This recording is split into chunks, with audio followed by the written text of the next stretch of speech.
My name is Pisarenko Yulia Vadimovna, maiden name Prosolova Yulia Vadimovna.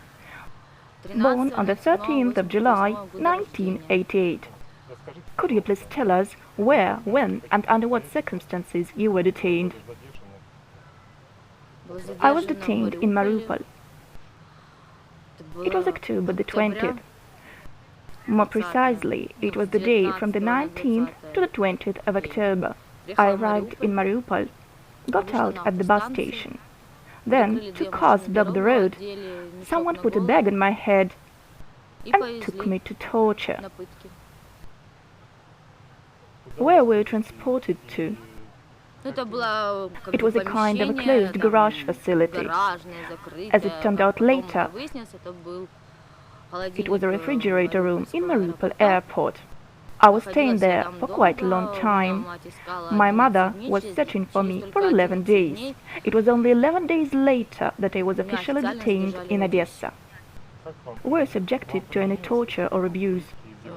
Yes, they resorted to violence in every possible way. Well, could you be more specific? I was raped.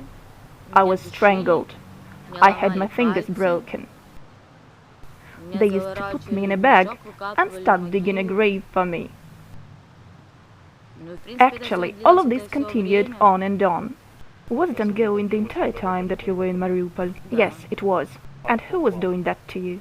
Those were some people I didn't know. All of them were wearing masks. Did they use any names? No, they didn't, but they communicated in Russian. They didn't speak Ukrainian to me. Were you alone in an isolation cell?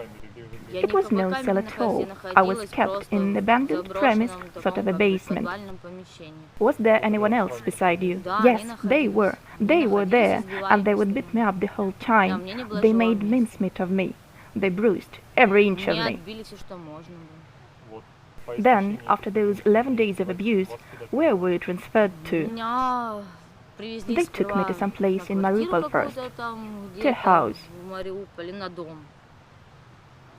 They tried to wash the blood of me there, to make me look more or less acceptable, to dress me up, so that later they could take me to Odessa and carry out official detention proceedings there. And by whom were you officially detained? By the Security Service of Ukraine. These people handed me over to the Security Service of Ukraine. During your stay in Mariupol, when you were tortured, were you forced to make any statement? Yes, I was, of course. Was it recorded on video? Yes, they were taking video. Why else would it end up lasting for 11 days? That is because they pressured me to confess to something I had no idea of, the murder of Colonel Harabirush. Did you confess? Well, it might have been the 8th or 9th day. I cannot say for sure. Yes, I did.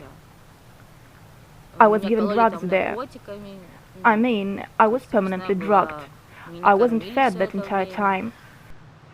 Yes, they wanted me to make a confession, to confess on camera, for them to take a video that they needed to take. Was this confession used later, when you were the Security Service of Ukraine, as an evidence against you? No, it wasn't. Afterwards, I entirely admitted my guilt myself, for they were threatening my family. Was it the investigators who threatened? It was the Ukrainian Security Service investigators when I was held there. When my mother visited me, they told me they wouldn't let her leave the place should I refuse.